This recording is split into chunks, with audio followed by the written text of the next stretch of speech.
Conjugare, Centro Português de Apoio à Pesquisa Científica e à Cultura. Acreditamos que as ciências e as artes mudam o mundo. O conhecimento transforma, e isso nos motiva. Jornada Internacional de Iniciação Científica e Extensão Universitária, GICEL 2025, realização dias 25, 26 e 27 de novembro. Meu nome é Laura Andrade Pinto, eu sou enfermeira, mestranda do Programa de Pós-Graduação em Enfermagem da Universidade Federal de São João del Rei, campus Divinópolis, no Brasil. E agora eu irei apresentar um resumo sobre lesões micológicas interdigitais em pacientes com diabetes mellitus, prevalência e fatores de risco. Os autores desse resumo sou eu, Laura Andrade Pinto, Daniel Nogueira Cortes, Letícia Eugênio Mota, Maria Gabriela Campos Nunes, Thalita Cláudia Moraes Barbosa. A instituição em que esse projeto ocorre é a Universidade Federal de São João del Rei, campus Centro-Oeste, Lindu. O diabetes mellitus é uma condição metabólica crônica de elevada morbidade, uma epidemia global que afeta mais de 463 milhões de pessoas. Ele é uma doença responsável por um aumento de complicações agudas e crônicas. O diabetes mellitus é facilmente prevenível na atenção primária à saúde, que funciona como porta de entrada essencial no cuidado a essa doença, em que ocorre foco na promoção e também na prevenção e intervenção precoce, conseguindo reduzir então as hospitalizações e complicações da doença, incluindo a doença do pé relacionada ao diabetes mellitus. O diabetes, então, se caracteriza por uma hiperglicemia persistente, que vai gerar um impacto negativo às pessoas, às famílias e aos sistemas de saúde do mundo todo. Ela é uma doença que evolui de forma insidiosa, levando a complicações cardiovasculares, renais, oftalmológicas e neuropáticas. A neuropatia diabética acaba afetando o sistema nervoso periférico e também comprometendo as funções sensoriais motoras e autonômicas, o que causa perda de sensibilidade e promove então um aumento a vulnerabilidades e lesões. Ocorrem então alterações dermatológicas nesses pacientes, que são frequentemente acometidos por deformidades e ressecamento da pele, que vão favorecer o aparecimento de rachaduras, fissuras, hiperqueratose, alterações ungueais, bolhas, eritemas e infecções fúngicas, que também são denominadas como dermatofitoses e acometem frequentemente os pacientes que têm diabetes mellitus. Essas dermatofitoses podem acometer as diversas áreas do corpo humano e elas vão ser classificadas de acordo com a região que ela está acometendo.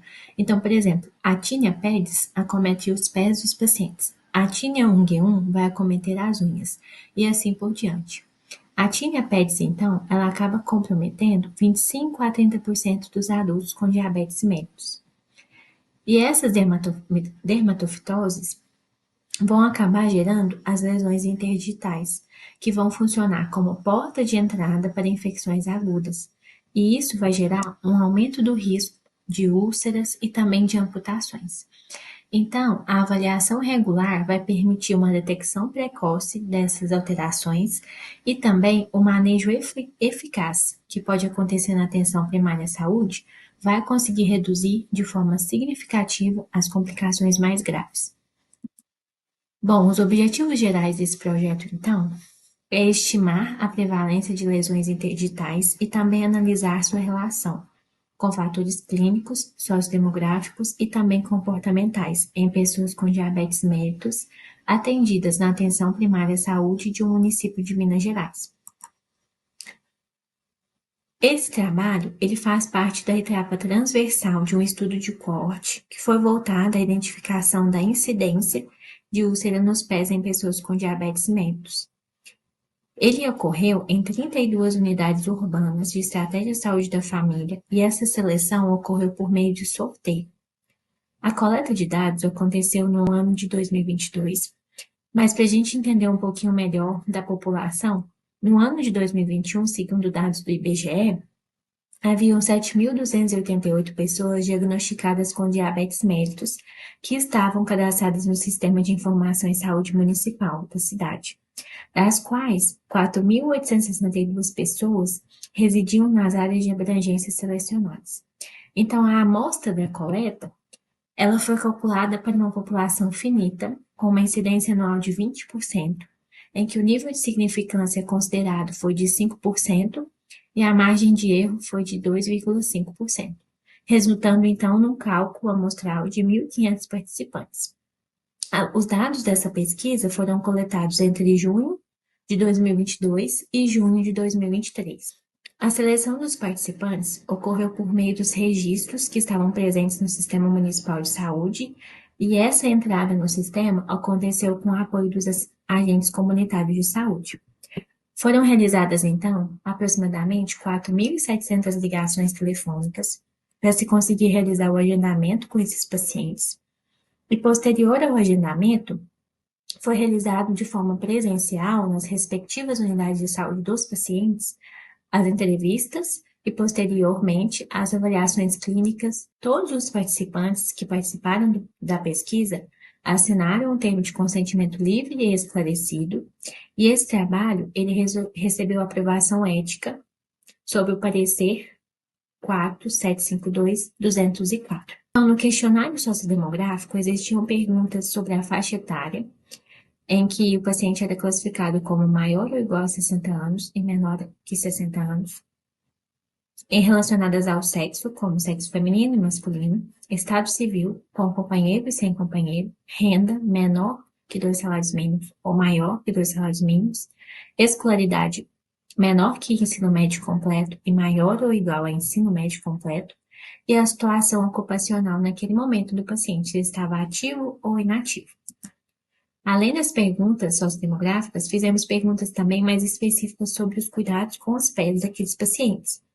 Então, tinham perguntas se o paciente já tinha tido os pés avaliados por algum profissional de saúde, se ele tinha tido, há quanto tempo tinha ocorrido essa última avaliação, e aí tinham as classificações nunca avaliado, últimos 12 meses e superior a 12 meses, se ele já tinha recebido alguma orientação sobre como cuidar dos pés, se ele possuía o hábito de inspecionar os calçados antes de usá-los, e se eu tinha o hábito também de observar os seus pés, pelo menos uma vez por semana. E após esses questionários, então, era realizada a avaliação clínica em que os profissionais observavam se esses pacientes possuíam presença de úlcera nos pés, se ele apresentava pele seca, rachaduras, unhas hipotróficas, calçado, que ele mais utilizava no seu dia a dia, dificuldade para cuidar dos pés, se ele tinha o hábito de fazer o uso de hidratante, se ele apresentava uma má higiene, se ele apresentava micoses interdigitais e se ele também apresentava um risco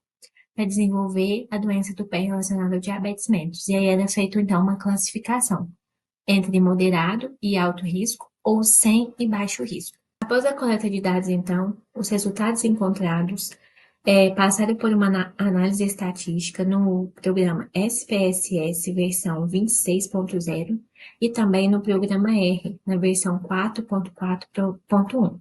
E aí foram avaliados a prevalência de micoses interdigitais nesses pacientes. E posterior a essa avaliação, foram também analisadas as associações entre o desfecho, que era a ocorrência de micose interdigital, e as variáveis explicativas, com a presença de doença do pé relacionada ao diabetes mellitus ou o risco para desenvolvê-la, fatores sociodemográficos e também fatores clínicos, que foram avaliados por meio do teste quadrado e do cálculo das medidas de odds ratio, com os intervalos respectivos de confiança.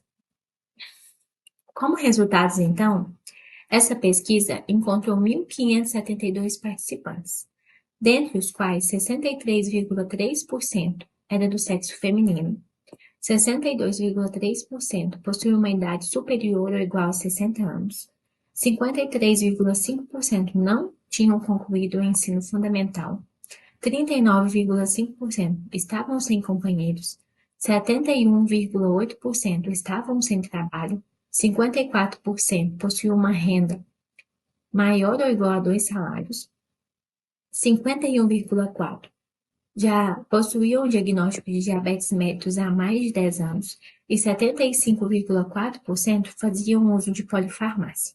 Dentre esses participantes, 19,3% apresentaram uma prevalência de micoses interdigitais. Além disso, nas análises bivariadas, observaram-se associações significativas com sexo, o estado civil, o histórico de úlcera, pele seca, unhas hipotróficas, tipo de calçado, dificuldade de autocuidado, uso de hidratante, inspeção dos calçados, higiene dos pés e também o risco de desenvolver a doença do pé relacionada ao diabetes mellitus. No final da regressão múltipla que foi realizada, permaneceram então associadas as variáveis sexo masculino, dificuldade para cuidar dos pés e higiene inadequada dos pés. Diante disso, as pessoas com uma higiene inadequada apresentaram um risco 1,74 vezes maior de desenvolver lesões interdigitais, e o uso frequente de calçados fechados também aumentou o risco, com um OR de 1,49, embora essa variável não tenha permanecido significativamente estatística no modelo final. Os achados, então, evidenciaram a influência de práticas de autocuidado na ocorrência dessas lesões micológicas. Pacientes que não inspecionavam o interior dos calçados apresentavam um risco 1,22 vezes maior. As alterações clínicas, como unhas hipotróficas, pele seca, elas também foram frequentemente associadas às lesões, corroborando também com outros estudos que indicam uma maior vulnerabilidade cutânea em pessoas com diabetes mellitus. Outro achado importante nessa pesquisa foi que 76,7% dos participantes nunca haviam tido seus pés examinados por um profissional de saúde, indicando então uma lacuna importante na prática assistencial da atenção primária de saúde. Então, concluímos que a prevalência de micose interdigital em pessoas com diabetes mellitus foi de 19,3%, sendo maior entre homens, indivíduos com dificuldades de autocuidado e com higiene inadequada dos pés. Lesões interdigitais são marcadores precoces de risco para desenvolvimento de doença do pé relacionada ao diabetes mellitus, destacando a necessidade de intensificação das ações de prevenção, rastreamento e educação em saúde. O enfermeiro, inserido na atenção primária à saúde, desempenha um papel central na avaliação clínica dos pés, na educação dos pacientes e também na implementação de estratégias de autocuidado. A incorporação sistemática da inspeção dos pés nas consultas de rotina, aliada a orientações práticas, como hidratação regular da pele e inspeção diária dos calçados, pode contribuir significativamente para reduzir complicações e também amputações, que são facilmente evitáveis. Essas foram as referências utilizadas para desenvolver esse resumo. Muito obrigada. Realização, Conjugare, Centro Português de Apoio à Pesquisa Científica e à Cultura. Apoio, Editora Cravo. Inscreva-se no canal, comente, curta e compartilhe. Obrigado por assistir.